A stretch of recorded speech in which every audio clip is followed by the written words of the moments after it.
Good morning, good afternoon, good evening to all the college coaches and fans of the Spotlight Podcast. This is Coach Anthony Williams, founder and CEO of Connected Athletics. For those of you who aren't aware of what we do, we are a new startup company based in Austin, Texas. Our company is focused on helping student athletes of all varieties, middle school, high school, college, pro athletes, former pro athletes, successfully transition through each one of those phases to make sure they get through this process as what we call a career athlete, and making sure that once the game is over with them, they are still going to be successful using the skills that made them a successful student athlete on to being that same thing as a professional. Before we get into our interview, and it's going to be a really exciting one, first of its kind, I want to thank our sponsors. First sponsor is actually one of the gentlemen and one of my friends on the podcast right now. Stephon Johnson, besides being the father of Boogie, is also the president of Epic. Epic is a exciting new sports apparel company based out of Houston, Texas. They do uniforms, they do 7-on-7 shirts and jerseys, they do gloves, they do hats, they do fire gear. If you're looking for something new outside of some of the known apparel companies out there, you'll definitely want to check them out. On Twitter, you can find them at I am Epic 24/7. They have lots of great gear here, and we have partnered, and I'm excited about all the work they're putting into starting their company and providing safety and mask and just some fire uniforms out there. So thank you to Epic for being a sponsor. Also want to thank my friends up in Nebraska, Go Edit Graphics. They do a great job of allowing athletic programs at the high school and college level, and now offering players a chance to create their own edits to tell their own story. If they have a big game or they got a big game coming up, they can use some of their default graphics or allow them to create their own edits to get their story out there, whether they had a big game or they want to talk about their team or their goals or whatever. So shout out to my boys, Zach and the crew up in Nebraska at Go Edit Graphics. And then lastly, I want to thank my friends over at Buffalo Wild Wings. We all love wings. Buffalo Wild Wings has invested in this podcast to share the story of student athletes across the country. So I want to thank Buffalo Wild Wings for sponsoring us. So with all that out the way, tonight I'm excited because not only is just somebody I know and love as another brother and respect and watched his son grow and do it the right way. Stephon Johnson, father, Stephon Boogie Johnson, the son who recently just committed to Oregon. We're going to just kind of chop up tonight about their experience, father and son, going through all the camps and all the 7-on-7 and all those things, and coming out on the other side shining like new money because Boogie gets to go to his dream school, play on the West Coast on the Pac-12. So I want to welcome Stephon and Boogie Johnson. How you guys doing tonight? Hey, man, great. How are you? I'm blessed. Good. Vertical, so I'm blessed. You know, I always say that to you. Absolutely. I'm good. How everybody doing? Good, man. I appreciate it. Hey, let's just jump right in here. So, I'll start with you, Stephon, being also a father of elite athletes. Talk to me about your experience. What did you do to lay the foundation that led to what happened just last week in Boogie committing to Oregon? Talk about the academics, how you and your wife had a plan in place and how you executed, and just all the things. Tell these parents some of the things you know now about that early part of your son having a chance and going through that. Why don't you tell us from your perspective as a parent? Well, kind of really to keep it, it was from the very beginning, me having older kids that were athletes and coaching and training kids. He kind of came in early and watched it. And one thing for me as a father, I never pushed my kids to, want to be athletes as far as their dream, because that's something I did. It's if they want to do it, then we talk about at what level do they want to do it, recreational or, do they want to be elite? And once they establish that, then we just kind of put a plan into place of training and bring them along slowly to the point to where, we can kind of grow and learn how to become elite. And that takes time. So for him, he came up on training under Tony Brown, Deontay Thompson. He got to see those guys on the field, watch them, my older son train, and he kind of fell in love with it. And I kind of brought him along slowly. And the process was really just teaching him the mentality of work while you wait. And, every year we would come back and revisit, is this something you want to do? Okay, well then let's go a little harder. Every year we have that same conversation. What are your goals? What are your, academics first? I'm one of those, 85%. If you drop below that, we pulling.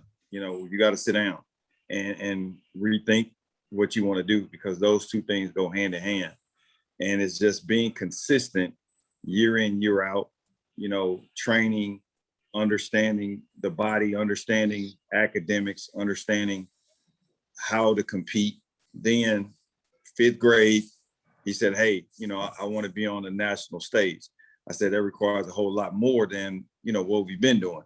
All right, I'm ready. So then we put it in plan to start camping and really looking at what that looked like for, kids around the country. I wanted him to see what kids everywhere was doing around the country. So we had to put that in place and see what that looked like. And we're here today. Okay. Boogie, kind of going over to you on hearing that background. I mean, not every student athlete like yourself has older siblings that were also elite athletes. They don't have a dad who coaches and trains and has played at the upper levels. Talk to us about what you were thinking back in that 5th grade year when you went to your dad and said, hey, I want to be an elite prospect. What were you thinking, and what were you willing to sacrifice to become who you are today? Right. Well, it started off, me watching everybody else train and go to the camps and the football games and stuff like that. And so when I got to 5th grade, it was more like, I feel like I can do the same thing, but I feel like I can be better. And so when I came to my pops and he was like, is this really what you want to do? He asked me, he looked me in my eyes and asked me. And I was like, yes, sir, I want to be one of the top recruits in the country. And so from there, it just turned into work, late nights. We out 10, 11 o'clock, just us two working out, traveling all across the country. I'm grateful for him because he would travel for me. We'll go everywhere. Got my name out there. I met you along the way, stuff like that. Mm-hmm. So it was really just him being there for me and him really pushing me to be who I asked to be. And so it was just like he was my mentor, my trainer. He told me everything. He told me how the game was gonna go. He told me what to watch out for, what to look out for, stuff like that. So he really it helped me really, because before football, it was, just a normal kid, and then football, changed everything for me. So it's pretty much how it was. Okay. Let me ask you this, Boogie, staying with you right now. I mean, as I got to know you guys these last few years and watching you develop, every kid, and I've interviewed kids and been around kids for 30 plus years of coaching. Right. Every kid says what you said at 5th or 7th or 8th or 9th grade. I want to be a leader prospect. But talk about the sacrifice. Talk about, your dad said it earlier, 85% or above, or we're pulling you. Talk about your drive to be an elite athlete and also have the academic standards to be able to go to any school in the country. Because a lot of kids all about the working out and I got a trainer and speed and 7-on-7, but you don't hear them talk much about what they're doing to sacrifice to make sure they're above 85%. Talk about that balance academically and athletically. I've always pretty much been in that's how I always been in my household. So from a young age, it was bring home all A's, and then it became 85. And so it was just like, I would come home, if I had practice, I would try to do my stuff before practice and then go to practice and then do the rest after, or I'll just wait, go to practice, finish all my work. Like I would stay up late trying to finish work just so I could get that 85%, because I understood that was the rules in the household. So I was like, I got to follow the rules. And then once he told me, once I found out about, GPA and SAT, ACT around like seventh grade, I was like, I really got to focus on keeping my GPA up so I can go play at a school like Oregon and stuff like that. Mm-hmm. So it was really just me knowing where I wanted to be and knowing what it took to get there. So I was just like, I'm gonna buckle down and do what I got to do. Yeah.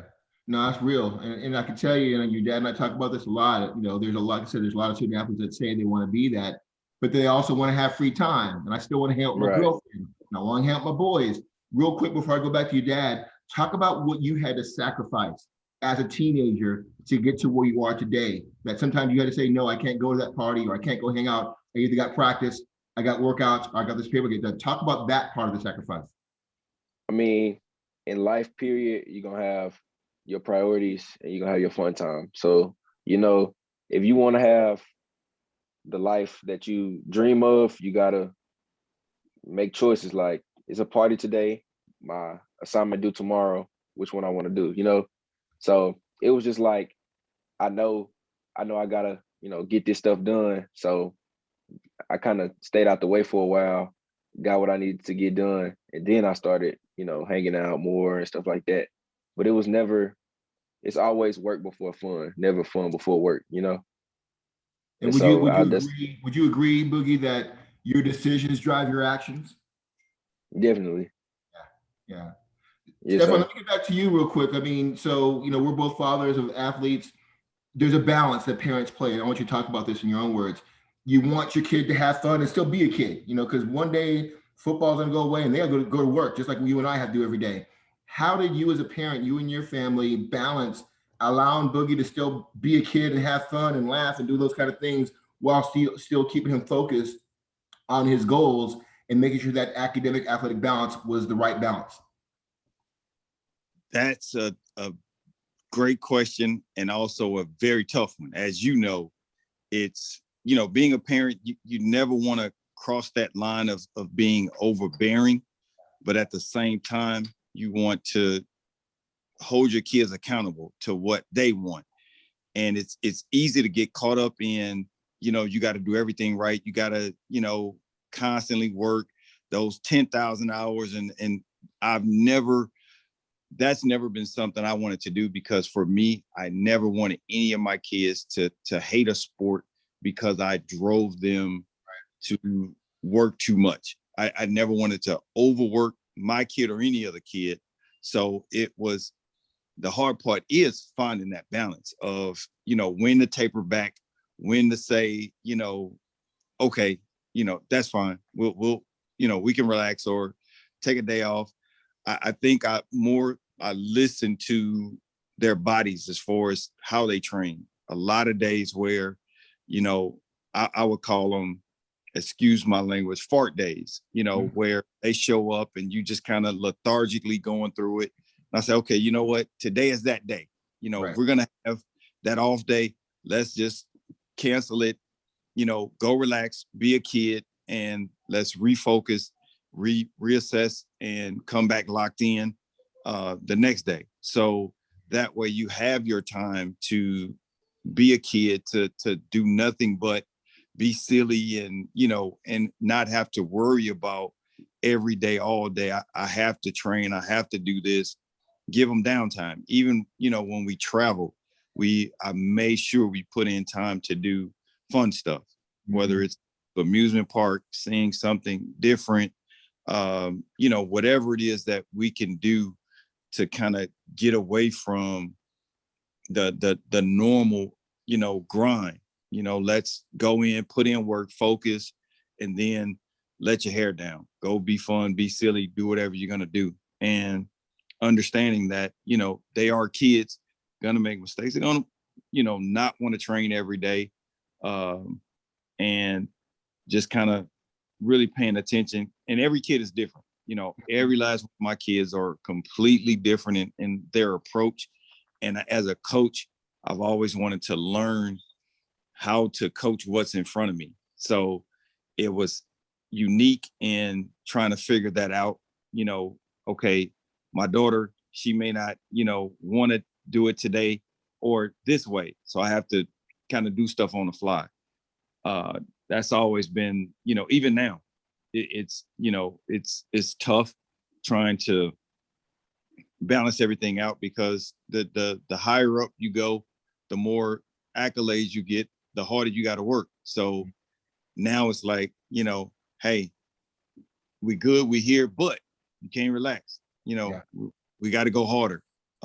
and balancing out. But now the most important thing I think I focus on as far as the preparation is the mindset. The body is going to do what the body's going to do. But mentally, how do you prepare? Because that's what's going to keep you in college. And if you're blessed beyond that, how you prepare mentally for whatever it is you're going to do. So we focus on the mental aspect more now than we ever have before. Yeah, I remember you and I having a conversation a couple years back when Boogie was just getting into high school and getting ready for this whole process. And you asked me about some of my experience with my sons, Aaron playing, Texas and NFL. And I remember telling you, and I tell a lot of parents, there were days when you said it perfectly, there's a balance, but there were days I'd remind my kid and be like, yo, you want to be good or you want to be great? If you want to be good, stay on the couch, play Xbox, Call of Duty. If you want to be great, meet me in the car, let's put this work in. And so there's that balance. You don't want to make it unfun, but if you want to be elite, you have to have an elite mindset, something that Boogie kind of talked to earlier. The mindset is huge. Steph, tell me a little bit about, for these parents that don't know, you and I have had many conversations, and let's keep it real. Boogie's killing these DBs, Anthony. This 4 and 5 star committed here and there, and he's doing this and he's doing that, and we're not feeling the attention. Talk to these parents about how you just have to, like, it's an overused term, but you just have to trust the process that, you don't talk many times.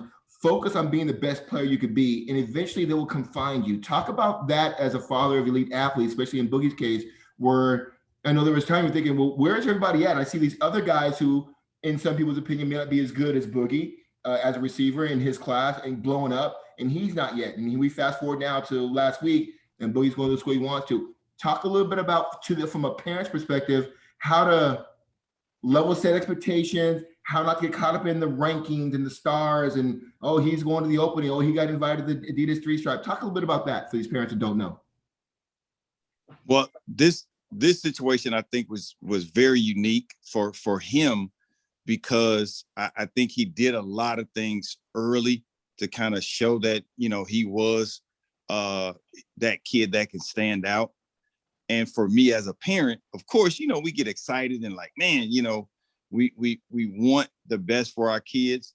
And you just kind of sit back and wonder, okay, well, why is it going the way that it, but as it kind of unfolded, I said to myself, you know what, I think it's happening the way it's supposed to. And I say that to say, because for him, his goal was to be the best. So I'm like, okay, well, to be the best, you got to go through it. You got to go through the storm. You got to go through the fire, and you got to have staying power. So to be denied, that built character in him, and to not get those looks early, I kept telling him, that's okay. It'll come. Just keep working. Work while you wait. Work while you wait. That was my mindset, to really push to him that, if you want to last, you got to have a chip on your shoulder. You got to have something, a reason to dig deep. And being denied gives you that character. Now you got something deeper to work towards, because you feel like, hey, I earned it. Nobody else believed that. Then keep going. And sooner or later, they'll believe in it. And that was, I saw it kind of click in him, say, okay, let me work a lot harder.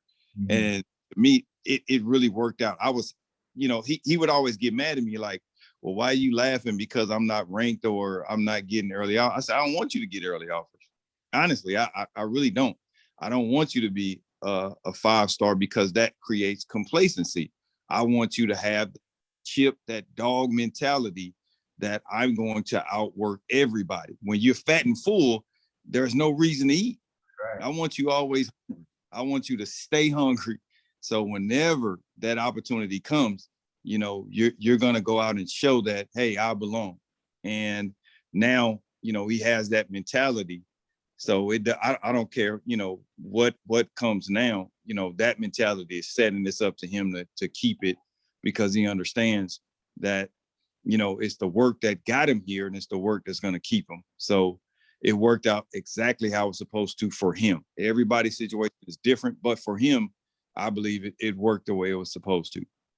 Well, Boogie, same question to you. You and I have talked over the years, and, you've always been respectful and smart and mature, but I'm sure there may have been times, and you and your dad on the way home from a 7-on-7 tournament, where you're like, Dad, I'm killing this guy that's committed to Ohio State and this DB that's committed to Texas or whatever. Talk about it from your perspective. I mean, a lot of kids do get caught up. They don't mean to, but they get caught up. You're on Twitter all the time. You're seeing this guy that you know went 10 catches for 200 yards and 3 touchdowns, and he's committed. And you're wondering like, what's going on with me? Tell us how you handled that from a player's perspective at your age. At first it was kind of hard. It was like, seeing all my friends and people I grew up with getting offers. I'm like, why not me? Mm-hmm. And that's really what it was. And I was like, going places, going against top DBs, winning reps and stuff like that. And I'm like, when is mine gonna come? And then I realized everybody's situation and everybody's path is different. So I'm like, I knew God put me on this earth to play football and to share my story with others and stuff like that. And so I knew that mine was gonna come. I just didn't know when. So when it did come, I was just, blessed. And I never stopped working. I never was like, oh, I'm here, I'm finally here. It's like I got offers and I was like, now what I was doing to other people gonna try to start doing to me. So I know I gotta keep my game up, So it was more like it'll come when it comes, but you can't rush it. Well, Boogie, I can tell you what's going to happen. I think I told your dad the story when Aaron was in high school and he had committed early to Texas. And so his senior year, he's committed and he's playing games and, he get beat for a 2-yard catch. And the receiver would turn back and give him the horns down. And and highlight tape. Yeah, I just beat Aaron. I mean, that's going to happen your senior year. Tell me how you plan on handling all the noise and all the smoke that's going to come at you because you're an Oregon committed receiver who's about to play their senior year, and there's going to be every DB looking to use you to also get a commit somewhere. What's going to is that change your mentality? How are you going to approach your game going into your senior year? Everything will stay the same. I'm gonna stay humble. I'm gonna continue to be the kid I was before I had any offers. So me feeding into anybody else's energy is pointless. There's no need to, because the people that are doing that want to get where I am. So why would I stoop down to those levels, So it's gonna be, I'm gonna just take everything with a grain of salt, just brush it off, smile it off, clap it off, it'll all be fun and games, but I know it's gonna come. So I'm prepared for it. Yeah, no, I'm super proud of you. Steph, one of the things we always talk about, and we mentioned it, in fact, on Boogie's first interview on the podcast, talked about these parents. How does it feel now? Take off the trainer hat, take off the coach's hat, 7-on-7 and all this. You're Boogie's dad. How does it feel to know that someone else is going to pay for your kids' college education, really set him up to have a really good life when football's over? Tell us about that a little bit. When I tell you it is a blessing. And for me, it makes me nervous because now it's like, as a dad, man, he has a great opportunity in front of him. And I'm like trying to make sure I check every box, making sure his nutrition is good, mentally, grades and talk. We already started now about the do's and don'ts, when he gets to Eugene. And, all of those things, as far as we've worked really hard to get here, understand that it's going to be a great process. You just have to continue to work it. So I'm very excited for him. I'm excited for our family, but at the same token, it's nerve-wracking because, he's still young, and I want him to, I'll be happy when he gets there and he gets his feet wet and he like, Dad, I'm good. I got it. Then I can kind of breathe a sigh of relief, but now it's like, you just kind of, as a parent, you still have to sit back and watch, and kind of make sure that everything still flows the way it's supposed to. So I'm excited. I'm elated. That's been his dream school since he was 6 or 7 years old. My dream school for another reason, not football, but for track. So, I'm really excited about the opportunity for him. And, again, just like I'm sure you were as a parent, you kind of like, okay, what do we have to do to make sure that the transition goes smoothly? Two things I can tell you. One for Boogie, and you brought it up, Steph, is Boogie. Getting there is one thing, staying there is another. The Right. NCAA is very much, and this is what I told my three sons that played football in college and baseball. They recruited you, that's great, and you're there. But guess what? They're recruiting your replacement if you don't make the academic standards. If you get in trouble, if you do something dumb, make bad decisions, every year they're recruiting your replacement. They don't say it that way, but in the reality, in the real world, that's how it is. And it's the same thing in the NFL. My son was drafted second round. And the next year he's like, well, why you guys drafting more quarterbacks? Well, because if you mess up, I'm drafting your replacement. And so, and Lily and Stephon, I talk about with these kids. When you get into the job force, they recruited you, you got the job. Now you got to keep that job. Getting there is one thing, staying there is another. So that's hopefully a message I know you learn from your dad. And then the other thing I would share, Steph, is this, and that is, the advice my wife told me, because you and I, there's so many similarities between the Johnson family and the Williams family. I was so into training my son and breaking down film after each game that when he got to college, when he got to Texas, I was still in that mode. And my wife had to literally tap me in the shoulder, baby, enjoy your work. Just sit back and be a dad right now. Take the coach's hat off and take the workout I have and just watch your son play. And I literally had to remind, because every game I'm thinking, well, why are they in cover 3 here? And why is Aaron, over this slot and all that? And my wife was like, baby, really? You put in this work since he was 8 years old. Enjoy your son. I mean, tell me how you're going to handle that transition of just being the dad and enjoying all the hard work, sweat, and blood you put into Boogie. I don't know. I love the honesty. I you know what? I do not know. I think I started that process a while ago, coaching, where I can stand on the sideline and not say anything, to him, but he'll look at me and I'll give him a nod like, hey, you're doing good. Or I give him a nod of disapproval, like, hey, you need to calm down, or, whatever. The training part, that's our bonding time. And we don't really do it a whole lot now, hit or miss, but that's just, something that we've always done. And it's more bonding and than anything. I've released him, sent him to other guys that I trust, and he'll still come back, hey, Dad, let's get some work. And I'm okay with that. So I think me having, other kids that I train and other kids that are going to be playing college football with him and before him, little cousins and kids that I've trained that I'll have to, follow around the country, and still being, knee deep in 7-on-7 and still training younger kids, I think will give me that outlet to kind of, and of course we say it, you say it, but guaranteed you're still in your head. It's just what you say out loud, as far as, looking at your kid and wondering, why is this happening? Why is that happening?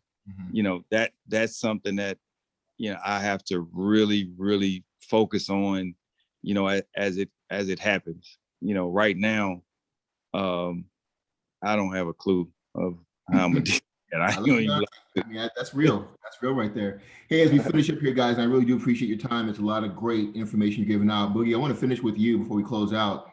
You've been through a lot. I would like for you to share from a player's perspective, something now as a commit to University of Oregon and the whole recruiting process that you didn't know. Let's just pick your freshman year. What would you tell players, the class of 24s and 5s and 6s? Man, I wish I knew this when I was going through the process. This would help me be less stressful or look at the process differently. What would you share? One or two things you share with those kids that are behind you who want to be where you're at one day? Just be patient, wait your turn. But at the same time, don't stop working, keep working. All those kids that they ranking ahead of you, in front of you, write it down, keep in touch with those guys and see, so you can, catch them slipping and you go there, So it was more like just be yourself. Don't rush it. It's gonna happen for you. Just be patient. And the rankings, the stars, it don't matter. Everybody gonna go play football at one school. You get one offer, you get 50 offers. You're gonna commit to one school. So everybody can go to the league from anywhere now. So, don't worry about even if it's not D1 or the school of your choice. if you going to play college football, that's been your dream, go play. You know what I'm saying? So No, it's great message to go out on, and you have done a great job of learning from your dad and your older siblings, and you know this already. And I'm sure Oregon's already told you when you get here, the stars and what you did in high school all gets wiped away, and you start back at the it's bottom a clean of the ladder. slate. Got to grind, and there's a lot of great talent at Oregon, and now you're going to fit right in. Hey guys, I can't tell you how much it means to me to do this interview. We've had so many talks over the years, and watching Boogie, you develop, and Steph, you develop as a businessman, a father. I'm blessed to know the Johnson family. I'm excited for y'all. Thank you for your time tonight. I know we'll see each other here pretty soon. But Boogie, Yes, I'm sir. proud of. I want you to say face to face, man to man. I'm proud of you, bro. I mean, you and I have many talks, and me telling you, be patient. It's coming. It's coming. And you just, Yep. I love how you handled it. You didn't get all caught up in the hate. You didn't get all caught up in I'm better than him. You really did. You took your actions to your words. My process is going to come. My time, and this is my journey, my time frame. And I respect you because there's a lot of kids that just don't get that fact. And Steph, man, I can't tell you how happy I am for you and your family that another son that once again is going to get a great education and a great athletic experience on the West Coast. I'm a West Coast guy from California, so I'm interested in him going and tear the Pac-12 and stuff. Guys, thank you for your time tonight. We're going to post this video. I know it's going to be very helpful to a lot of players and parents. So I want to thank you, and we'll see each other soon, okay? Yes, sir. Thank you. Thank you so much. I want to thank you, Anthony, for everything, man. Of course, we go way back, and we talk, candid as fathers, as men. I'm old school. It takes a village. So I'm never one to not say, hey, man, what's your advice on this? And because we all need it, every situation is different, but I have to teach, my son and my kids that to grow, sometimes we have to humble ourselves and ask questions that, we don't know the answer to. And I'm okay with that. So you've been an instrumental part in the process and the progress, and we appreciate it. Hey, same here, man. Iron sharpens iron, man. So, hey, I appreciate y'all. Y'all get some rest, and we'll talk to you soon, okay? Appreciate it. Thank you. Have a good one. You too. All right.